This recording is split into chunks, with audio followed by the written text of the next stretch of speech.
លោកម្ចាស់បានឆាន់ហ្នឹងឯងតើបានដល់ខ្មោចម៉ែអត់មកថាអត់ដល់ទេហើយមួយទៀតអត់ដឹងទី1អត់ដឹងទី2ច្បាស់ថាវាអត់ដល់ទេព្រោះវាឆ្អែតត្រូវមកអាត្មាតាមបានទេញោមវាឆ្អែតត្រូវមកអាត្មាអញ្ចឹងបានមកថារឿងគាត់ស្លាប់ទៅហើយមិនមែនថាមិនឲ្យយើងធ្វើបុណ្យឧទ្ទិសដល់គាត់ទេកតបកិច្ចរបស់យើងហ្នឹងគឺក្នុងចំណោមកតបកិច្ច5ដែលត្រូវសង្គ្រោះឪពុកម្ដាយហ្នឹងអាទី4ហ្នឹងគឺ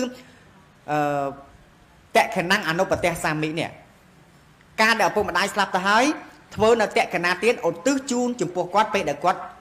ស្លាប់ទៅហើយនេះបើតែគឺថាប្រកាសថាដល់គាត់អត់ញញោមប្រកាសថាដល់ទេអត់ប្រកាសថាដល់ទេមិនប្រកាសថាដល់គាត់ទាំងទ្វេទេក៏ប៉ុន្តែ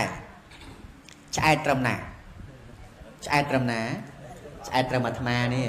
ហ្នឹងហើយតែគេប្រគេនឆ្អែតហើយអញ្ចឹងបានយើងឈប់យល់ច្រឡំថាលោកជាអ្នកឧទ្ទិសបុណ្យឲ្យមែនទេបាននៅក្នុងតក្កណាវិភង្គសូត្របេដកលេខ28ព្រះអង្គសម្ដែងថាតក្កណាទានមានអង្គ3បដិគិហកៈអ្នកទទួលជាអ្នកមានសិល1ទីយុអ្នកម្ចាស់តេយទានហ្នឹងអ្នកម្ចាស់របស់ហ្នឹង2ទី3ឧទ្ទិសសេនអ្នកគឺមានតែ3ហ្នឹងឯងតែសួរថាដល់ឬមិនដល់អត់ដឹងទេណាអត់ដឹងអាសយដ្ឋានអត់ស្គាល់ផ្ទះលេខប្រមាណទេមិននៅត្រឹមភ្នំពេញស៊ូផ្លូវលេខប្រមាណសង្កាត់ប្រមាណយើងដឹងមែនទេតែដល់តែមនុស្សស្លាប់ទៅហើយអត់មានអ្នកណាដឹងទេអញ្ចឹងបានស្មាថាប៉ុននេះបើយើងធ្វើចំពោះអ្នកដែលស្លាប់ទៅហើយប៉ុននេះអាត្មាឲ្យឈ្មោះថាប៉ុនខែងងឹតវាព្រាវរੂអត់ឃើញទេមែនទេចុះដល់ពេលគាត់នៅមានជីវិតចេះប៉ុនខែភ្លឺបានពាក្យមួយពោលថារណូចខែភ្លឺពេញបោខែងងឹតណាពាក្យញោមប្រុសលើកមិញណាមានន័យថាម៉េចមានន័យថាម្ដាយស្លាប់ទៅហើយចាំមើលគេនាំគ្នាធ្វើបុណ្យប៉ុណ្ណាណីឧទ្ទិសជូនម៉ែឧទ្ទិសជូនជួកាលមកស៊ូលោកស៊ូប៉ះចាំអាត្មាពោលថាមិនប្រកាសទៅដល់ទេខឹងនឹងអាត្មាទៀតខ្ញុំកណាចង់ដឹងចម្លើយថាពិតមិនបានលោកម្ចាស់ឆ្លើយមិនព្រាវអញ្ចឹងបានថាចុះពិតតែតើពិតថាវាអត់ដឹង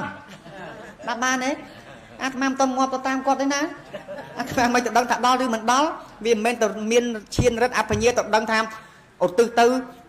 ដល់ឬមិនដល់អាត្មាវាអត់ដឹងទេឃើញទេអញ្ចឹងបានពាក្យចាស់ថារណូចខែភ្លឺនោះគឺភ្លឺត្រង់ថាពេលដែលឪពុកម្ដាយស្លាប់ទៅបាននាំគ្នារវិសរវៃធ្វើបុណ្យហាក់បីដូចជាបង្ហាញថា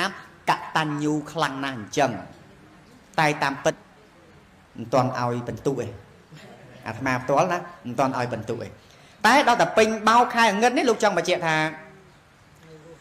ឪពុកម្ដាយនៅរស់កូនមិនសូវខ្វល់ខ្វាយ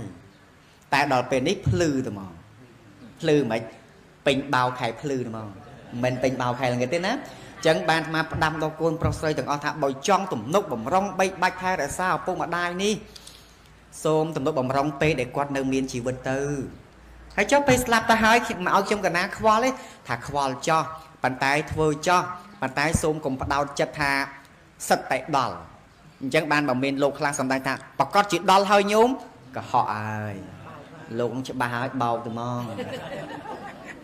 អញ្ចឹងបានអាត្មាបញ្ជាក់អាកន្លែងនេះអ្នកខ្លះស្ដាប់មិនទាន់ចុះអីបានគាត់ប្រកែកជាមួយអាត្មាដោយសារអីគាត់ពោលថាខ្ញុំឮលោកសំដែងអាត្មាថាលោកណាសំដែងអត់សំខាន់ទេសំខាន់ថាតើការពិតដែលជាសច្ចធម៌នឹងវាយ៉ាងណាតែប៉ុណ្្នឹងឯងដាក់បានទេញោមអញ្ចឹងបានថារាល់ថ្ងៃនេះយើងត្រូវដឹងថាការធ្វើបុណ្យជូនចំពោះឪពុកឬម្ដាយនៅមានជីវិតនេះអាត្មាសាទរណាស់ព្រោះអីញោមព្រោះអីបានអាត្មាតែងតែទឿនបុណ្យណាក៏អាត្មាតែងតែល្អឯងទឿនរឿយព្រោះអាត្មា